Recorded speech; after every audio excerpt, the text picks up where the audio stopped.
Every place you've ever stood has witnessed murders, revolutions, and moments that changed humanity forever. Tokyo, Japan, 37 million people. Red Rock, Ontario, population 900. But here's the truth. Whether you're standing in a megacity or the middle of nowhere, the history packed into every meter of land is unfathomable. If these walls could talk, if these lands could share just one story, we'd be here for generations. So that's exactly what we're going to do. We're going back, all the way back, to before humans were human.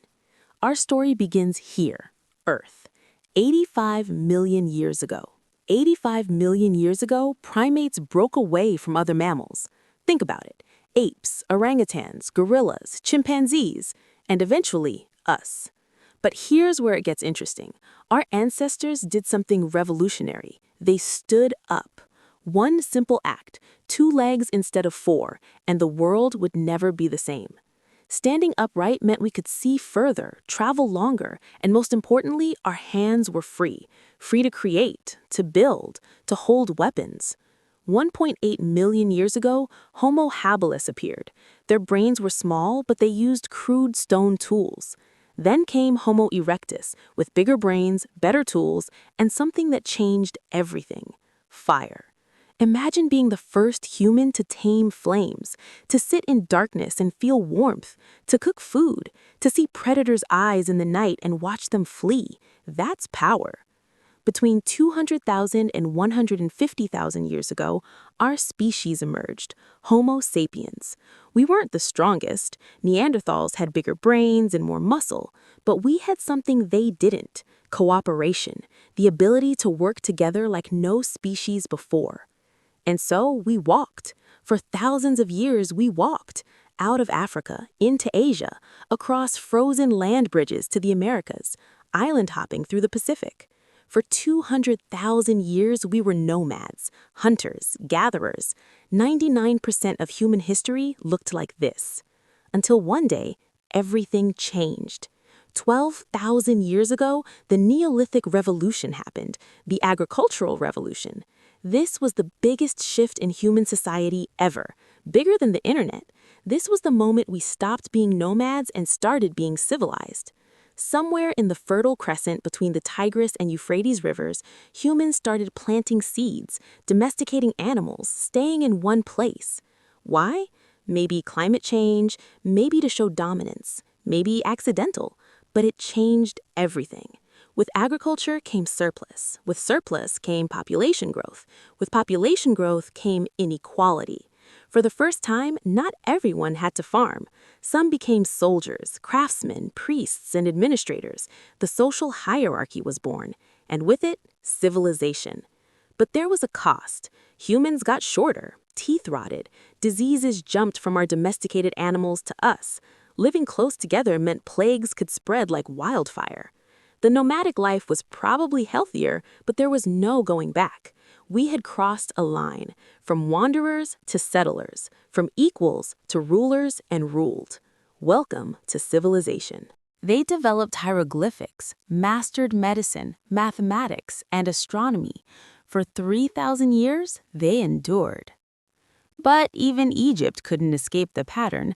The Assyrians conquered them, then the Persians, then Alexander, then Rome. Egyptian independence ended, but their legacy? Eternal. Ancient Greece wasn't a unified country. There were city-states: Athens, Sparta, Corinth, each independent, each unique. 450 BC, Athens is at its peak. Citizens vote on laws. Not a king, not a dictator, the people. This was revolutionary. Philosophy flourished. Socrates asked questions. Plato wrote dialogues. Aristotle classified everything. They invented theater, the Olympics, democratic debate. But they also loved war. 480 BC, Xerxes of Persia invaded with a massive army. 300 Spartans held them at Thermopylae. They all died, but bought time. At Salamis, the Greek navy crushed the Persians. Greece survived. Western civilization was born. But Greek city-states couldn't stop fighting each other. When Philip of Macedon unified Greece, the age of city-states was over. Philip was murdered. His 20-year-old son took over, Alexander. In just 13 years, Alexander conquered the Persian Empire, Egypt, and parts of India. He never lost a battle. He founded over 20 cities. He spread Greek culture across 3 continents. 323 BC, Alexander died in Babylon, age 32. His empire shattered immediately. But Greek culture survived. It spread. It merged with local traditions. From Egypt to Afghanistan, people spoke Greek and studied Greek philosophy. The age of Greece was over, but its influence would last forever. While the West was obsessed with Greece and Rome, China had its own epic story. The Shang dynasty from 1600 BC developed Chinese writing and cast bronze.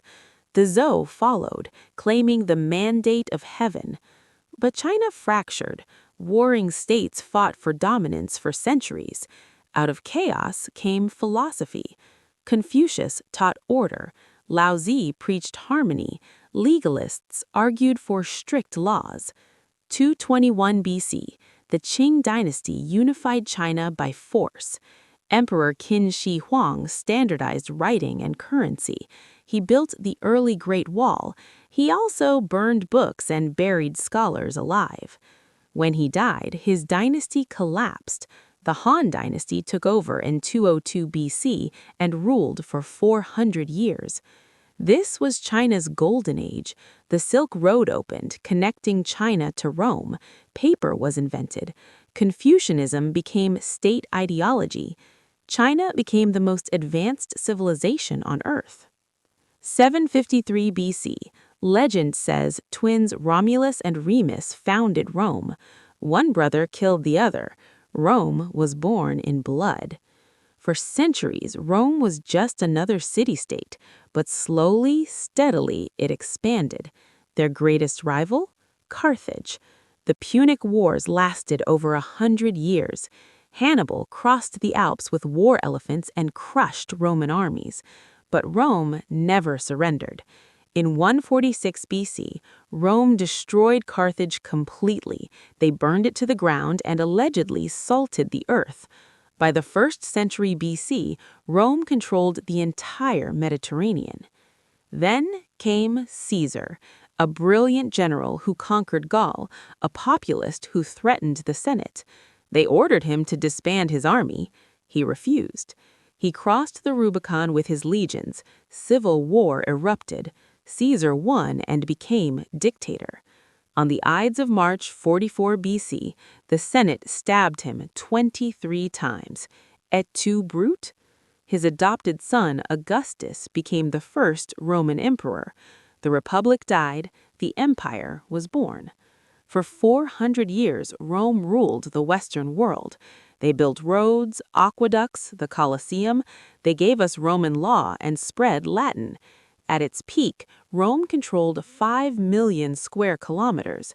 1 in 4 humans lived under Roman rule. But empires don't last forever. The 5th century brought barbarian invasions. 476 AD, the last Roman emperor in the West was deposed. The Roman Empire in the West fell. Europe entered the Dark Ages, but in the East, Rome survived for another 1,000 years as the Byzantine Empire. 622 AD, the Prophet Muhammad fled from Mecca to Medina. This marks the beginning of the Islamic calendar. Within a century, Islam exploded across the Middle East, North Africa, and into Spain. The speed was unprecedented. The Islamic Golden Age gave us algebra, advances in astronomy, medicine, and chemistry. Baghdad's House of Wisdom was the greatest library in the world. While Europe struggled in the Dark Ages, the Islamic world was thriving. 800 AD, Pope Leo III crowned Charlemagne as Emperor of the Romans. For one moment, it seemed Rome was reborn. But when Charlemagne died, his empire was divided. Europe settled into feudalism. Kings granted land to nobles, nobles provided knights, knights protected peasants, peasants worked the land. This was the age of castles and knights, of chivalry and courtly love, but also of poverty, disease, and constant war. 1195 AD, Pope Urban II called for the Crusades to recapture Jerusalem. For 200 years, Christian and Muslim armies clashed. The First Crusade succeeded. Jerusalem fell in 999, but Saladin recaptured it in 1187. Later crusades failed. The Crusades poisoned relations between Christianity and Islam, but also reopened trade routes and brought Eastern knowledge back to Europe. While Europe fought over Jerusalem, Mongol tribes united under Genghis Khan. What followed was the most successful military conquest in history. From Korea to Poland, from Siberia to Vietnam, the largest contiguous land empire ever. Cities that resisted were destroyed. Baghdad fell. Kiev fell. Nothing could stand against the Mongol horde. But the Mongols also created the Pax Mongolica. The Silk Road flourished under their protection. But the Silk Road carried more than silk. It carried death. 1347. Ships arrived in Sicily carrying rats. The rats carried fleas. The fleas carried plague. The Black Death. 1/3 of everyone you know dies in 5 years. Your neighbors, your family, your children. Between 25 and 50 million Europeans died, 1/3 of the continent. The Black Death didn't just kill people, it killed the medieval world. Labor became scarce, faith in the church weakened, feudalism began to crumble. Europe would never be the same. While Europe suffered, Africa thrived. The trans-Saharan trade routes made West African empires rich. The Mali Empire controlled these routes. Mansa Musa, the richest man in history, made a pilgrimage to Mecca in 1324. He brought so much gold, he crashed economies everywhere he went. Timbuktu became a center of learning, universities, libraries, scholars from across the Islamic world. Africa wasn't a dark continent, it was golden. The Ottomans started small but had big dreams. 1453. After a 53-day siege, they breached the walls of Constantinople. The Byzantine Empire fell. Constantinople became Istanbul. The Ottomans used gunpowder weapons, massive cannons that destroyed ancient walls. Gunpowder changed everything. Castles became obsolete. Medieval warfare was over. At their peak, the Ottomans controlled territory from Algeria to Iraq, from Hungary to Yemen. Italy, 14th century, Europe was emerging from the Black Death. In Florence, something magical was happening. The Renaissance. Rebirth. Leonardo da Vinci, Michelangelo, Raphael. Art reached unprecedented heights. 1440. Gutenberg invented the printing press. Books could be mass-produced. Ideas spread like wildfire. Humanism emerged, the idea that humans should be the focus of study. Scholars questioned the church. They used reason and observation. This was the birth of the modern world. October 31st, 1517. Martin Luther nailed 95 criticisms to a church door. He was angry about the church selling salvation. The Pope called him a heretic. Luther refused to back down. Europe exploded. Protestantism spread like wildfire. Wars erupted. Catholics versus Protestants. The 30 Years' War killed 8 million people, 1/3 of Germany's population. By 1648, everyone was exhausted. The Treaty of Westphalia let rulers choose their state's religion. Religious unity in Europe was dead. The Ottomans controlled trade routes to Asia, so Europeans asked, what if we sail around them? 1492, Columbus sailed west, trying to reach Asia. He found the Americas instead. Europe lost its mind. Spanish conquistadors conquered the Aztec and Inca empires. Superior weapons, horses, but mostly disease killed millions. Spain claimed most of the Americas. England, France, and the Netherlands colonized North America. The Atlantic slave trade began as one of history's greatest atrocities. Millions of Africans were enslaved and shipped across the Atlantic. The wealth from colonialism funded Europe's rise, but the cost was unimaginable human suffering. Copernicus challenged the idea that Earth was the center of the universe. Galileo supported him. The Church was not happy. But science didn't stop. Isaac Newton discovered the laws of motion and gravity. The universe wasn't mysterious, it was mathematical. The 18th century brought the Enlightenment. Thinkers questioned everything. What if people have natural rights? What if governments serve the people? These ideas would spark revolutions. Britain's 13 colonies were prosperous, but taxed heavily after the 7 Years' War. No taxation without representation, the colonists protested. 1775, fighting broke out. 1776, independence was declared. Against all odds, with help from France, the colonies won. 1783, the United States of America was born, a republic based on Enlightenment ideals, liberty, equality, democracy. Of course, slavery remained. The contradiction would haunt America. France, 1789. The country was bankrupt. The king lived in luxury while people starved. July 14th, a mob stormed the Bastille. The French Revolution began. Revolutionaries abolished feudalism and declared the rights of man, but things spiraled out of control. The king was executed. The reign of terror killed thousands. Eventually, out of chaos, a young general emerged, Napoleon Bonaparte. Napoleon was brilliant. He seized power in 1799 and declared himself emperor in 1804. For over a decade, he dominated Europe, spreading the ideals of the French Revolution. But his ambition was his downfall. 1812, he invaded Russia with 600,000 men. Winter came, only 100,000 made it back. 1815, Napoleon's final defeat came at Waterloo. He was exiled to St. Helena. Europe was exhausted, but the ideas unleashed by the French Revolution couldn't be stopped. Nationalism, liberalism, democracy would shape the 19th century. Britain, late 1700s. Machines changed everything. The steam engine powered factories. Textile mills produced cloth faster than ever. Railroads connected cities. Steamships crossed oceans. Life expectancy increased. Population exploded. But factory workers, including children, worked 12-hour days in dangerous conditions. Wealth inequality soared. New ideologies emerged. Capitalism said, "Let the market decide."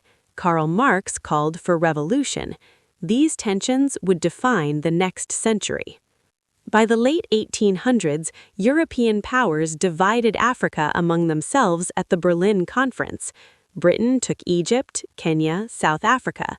France took West and Central Africa. Belgium's King Leopold committed horrific atrocities in the Congo. By 1914, only Ethiopia and Liberia remained independent. The colonizers extracted resources and forced Africans into brutal labor. Millions died. The effects still echo today. Europe, 1914. The assassination of Archduke Franz Ferdinand sparked war. The Central Powers versus the Allies. Everyone thought it would be over by Christmas. It lasted 4 years. Trench warfare slaughtered entire generations. New weapons, tanks, airplanes, poison gas. 1918, Germany surrendered. 10 million soldiers dead. 7 million civilians dead. Empires collapsed. German, Austrian-Hungarian, Ottoman, Russian. The Treaty of Versailles punished Germany harshly. The League of Nations was created. It failed. The 1920s, the Roaring Twenties, jazz, economic boom. 1929, the stock market crashed. The Great Depression began. Desperate people turned to radical solutions. In Italy, Mussolini's fascists took power. In Germany, Hitler's Nazis rose. In the Soviet Union, Stalin industrialized rapidly but at horrific cost. Millions died in famines and purges. In Japan, militarists dreamed of empire. The world was heading toward catastrophe. 1939, Germany invaded Poland. World War II began. Germany conquered most of Europe using blitzkrieg tactics. Only Britain held out. 1941, Germany invaded the Soviet Union. Japan attacked Pearl Harbor. The United States entered the war. The Axis powers versus the Allies. The Holocaust murdered 6 million Jews and millions of others. The Eastern Front was the bloodiest. The Battle of Stalingrad killed over 1 million. 1945, Germany surrendered in May. In August, the United States dropped atomic bombs on Hiroshima and Nagasaki. Japan surrendered. The cost? 70 to 85 million dead, 3% of the world's population. The United Nations was created, and the world was divided. The Cold War had begun. The United States, capitalist, democratic. The Soviet Union, communist, authoritarian. Both had nuclear weapons, mutually assured destruction. They fought proxy wars, Korea, Vietnam, Afghanistan. They competed in the space race. 1969, the United States landed on the moon. One small step for man, one giant leap for mankind. Europe was divided by the Iron Curtain. Decolonization accelerated. European empires crumbled. In China, Mao's Communist Party won in 1949. Tens of millions died in the Great Leap Forward and Cultural Revolution. The 1980s, the Soviet Union struggled. Gorbachev introduced reforms, glasnost and perestroika. 1989, the Berlin Wall fell. Eastern Europeans toppled communist governments. 1991, the Soviet Union dissolved. The Cold War was over. The United States was the sole superpower. September 11, 2001, terrorists attacked. 3,000 died. The war on terror began. 2008, the global financial crisis. China rose as an economic superpower. Technology transformed everything. The internet, smartphones, social media. We're more connected than ever, but also more divided. Climate change threatens the planet. Democracy is under strain. From the first humans in Africa to the first humans on the moon, from stone tools to smartphones, 200,000 years of struggle, genius, and survival. Empires rose and fell, wars were fought, plagues swept the world, but humanity endured. We built cities, wrote symphonies, cured diseases, and split the atom. We also enslaved each other and nearly destroyed ourselves. History doesn't repeat itself, but it rhymes. More people live in freedom today than ever before. Life expectancy has doubled. Literacy is at an all-time high. So what does the future hold? That depends on us. Will we learn from history's mistakes or repeat them? Every war, every empire, every innovation led to this moment, led to you. So what will you do with it? The future is unwritten. Let's make it count.